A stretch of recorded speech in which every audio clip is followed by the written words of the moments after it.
ఈరోజు మనం ఒక సాధారణ కథను కాదు, ప్రపంచాన్ని మార్చిన ఒక జీవితం గురించి వినబోతున్నాం.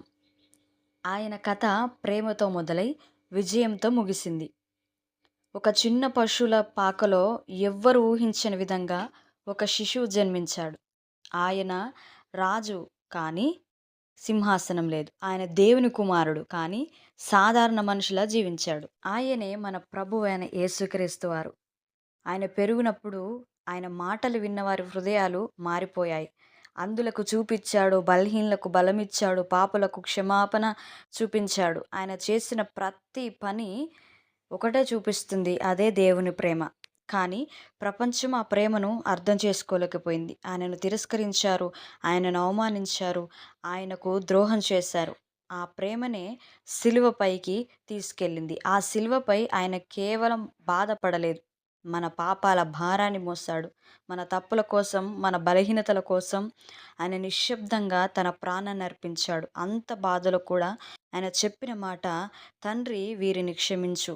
ఇంత ప్రేమ ఎక్కడైనా దొరుకుతుందా? మీరు ఈ వీడియో చూస్తున్నది కేవలం యాదృచ్ఛికం కాదు, కానీ దేవుడు మీతో మాట్లాడుతున్నాడు. మీరు ఆయనకు చాలా విలువైన వారు. మీ జీవితం పట్ల ఆయనకు ఒక పర్పస్ ఉంది.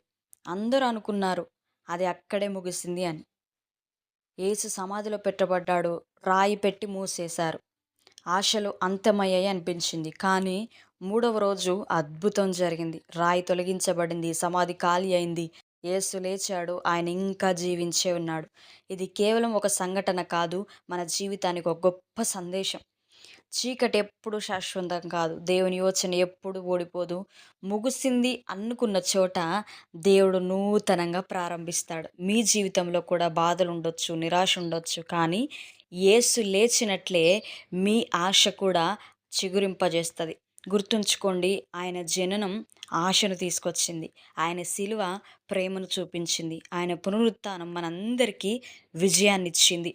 ఆయన మన కోసం చనిపోయాడు, మనకు జీవం ఇవ్వడానికి తిరిగి మరలా లేచాడు. ఇప్పుడు ఒక ప్రశ్న, మనం ఆయన కోసం ఎలా జీవిస్తున్నాం?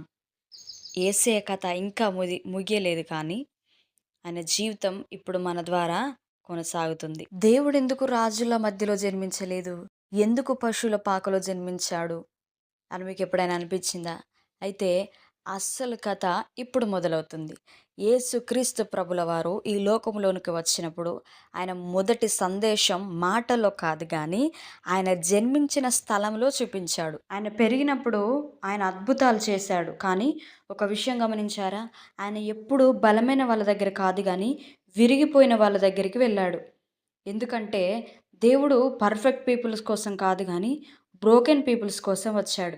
ఎవరి జీవితంలో అయితే శాంతి లేదో, ఎవరి జీవితంలో అయితే సమాధానం లేదు, ఎవరి జీవితంలో అయితే నెమ్మది లేకుండా, శరీరాలకు ఆరోగ్యం లేకుండా, కుటుంబాలకు సమాధానం లేకుండా, జీవితాలకు అసలు అర్థమే లేని పీపుల్స్ను ఆయన వెతుక్కుంటూ వచ్చి వారి జీవితాలను బాగు చేయడానికి యేసయ్య వచ్చాడు.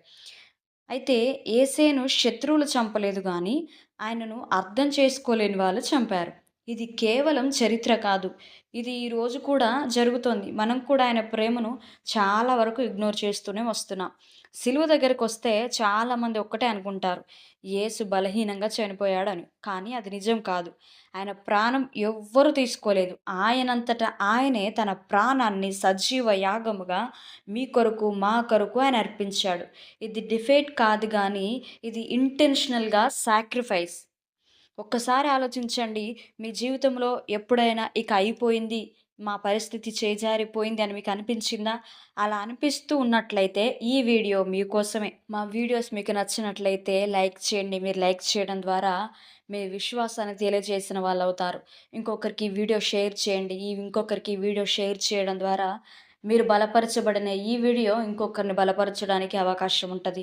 మా వీడియోస్ మీకు నచ్చినట్లయితే, స్పిరిచువల్‌గా మిమ్మల్ని బలపరిచినట్లయితే మరిన్ని వీడియోస్ కోసం మీరు ముందుగానే సబ్స్క్రైబ్ చేసి పెట్టుకోండి. దేవుడు ఎందుకు 3 డేస్ వెయిట్ చేశాడు పునరుత్థానం కొరకై? ఒక్క రోజులోనే లేవచ్చు కదా! కానీ 3 డేస్ ఎందుకు అని మీకు ఎప్పుడైనా అనిపించిందా? ఎందుకంటే మనిషి పూర్తిగా ఆశ వదిలేసే వరకు వెయిట్ చేస్తాడు. అప్పుడు ఆయన అద్భుతం చేస్తాడు. రాయి ఎందుకు తొలగించబడింది?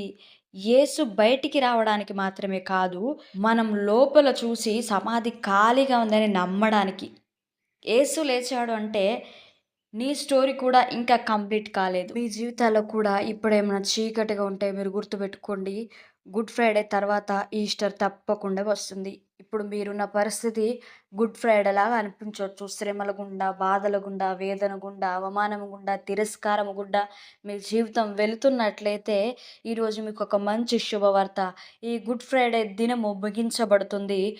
ఈస్టర్ అనే దినము అతి త్వరలో మీ జీవితమునకు రాబోతుంది. ఆయన పునరుత్థానపు శక్తి మిమ్మల్ని నిలబెట్టి, నడిపించి, మిమ్మల్ని అవమానపరిచిన వారి ఎదుట మీ జీవితాలను ప్రకాశింప చేయబోతుంది. సమాధి మూయబడింది అని అనుకుంటున్నారేమో, మీ జీవితం ఇక అయిపోయింది అని అనుకుంటున్నారేమో, కానీ అది నీ కథకు ఒక కొత్త డోర్ ఓపెన్ అవుతుందని అర్థం. యేసుక్రీస్తు జననం నుండి సిలువ వరకు, సిలువ నుండి పునరుత్థానం వరకు ఆయన జీవితం మనకు ఒక గొప్ప సత్యం చెబుతోంది. చీకటి ఎంత గాఢంగా ఉన్నా వెలుగు రావడం ఖాయం. బాధ ఎంత ఎక్కువైనా దేవుని యోచన ఎప్పుడు మన జీవితంలో విఫలం కానే కాదు. ఇప్పుడు నేను ఒక ప్రశ్న అడగాలనుకుంటున్నాను. ముగిసిపోయింది అన్న పరిస్థితి మీ జీవితంలో ఉన్నదా? అలా అనిపిస్తే ఈ సందేశం ఖచ్చితంగా మీకోసమే. ఎందుకంటే సమాధి కథను ముగించలేదు. అది ఒక కొత్త ఆరంభం చేసింది. మీ జీవితాల్లో కూడా ఇప్పుడు నిశ్శబ్దం ఉండొచ్చు. సమాధి లాంటి పరిస్థితి మీ జీవితంలో ఉండొచ్చు. ఎవరు అర్థం చేసుకోలేని స్థితిలో మీరు ఉండొచ్చు. కానీ ఒక్కటి గుర్తుపెట్టుకోండి, దేవుడు నిశ్శబ్దంలో కూడా పని చేస్తూనే ఉంటాడు. మూడవ రోజు వచ్చినట్లే మీ జీవితంలో కూడా బ్రేక్ త్రూ ఖచ్చితంగా వస్తుంది. నువ్వు పడిపోయినా లేపడానికి దేవుడు నీతో ఉన్నాడు. నువ్వు బలహీనంగా అనిపించినా నీ లోపల ఆయన శక్తి ఉన్నది. నీవు ఒంటరిగా అనిపించినా ఆయన నీ పక్కన ఉండి ఆయన నిన్ను నడిపిస్తాడు.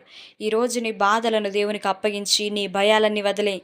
ఎందుకంటే సిలువలో ముగిసిన కథ పునరుత్థానంలో విజయాన్ని సాధించింది. నీ జీవితం ఇంకా ముగియలేదు. దేవుడు ఇంకా నీ కోసం పని చేస్తూనే ఉన్నాడు. నీ ఈస్టర్ నీ జీవితంలో అతి దగ్గరలోనే ఉంది.